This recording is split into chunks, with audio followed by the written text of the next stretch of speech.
Men Qizil bayrami menga o'g'il tug'ib berolmaydigan ayoldan men 100% voz kechaman. Chunki meni merosxo'rim bo'lishi kerak. Avlodim davom etishi kerak. Qanday tushundinglar?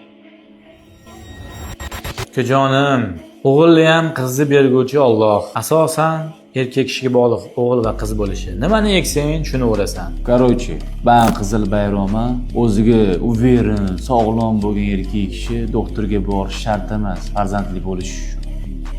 Meni fikrim shu. Hech qanaqa har bir erkak kishi har 3 oyda yoki 6 oyda bir marta urug' ko'rigidan o'tishi shart. Ayniqsa farzand ko'raman desa, farzand uchun harakat qilayotgan erkak kishi urug' ko'rigiga borishi shart. Sog'lom va aqlli farzand tug'ilaman desa, faqat ayol kishidan muammo qidirib, ayol kishini davolataverish bu g'it ahmoqlik. Men Qizil bayrami hozir farzandli bo'la olmayapman, lekin aniq bilaman, menda emas, 100% xotinimda.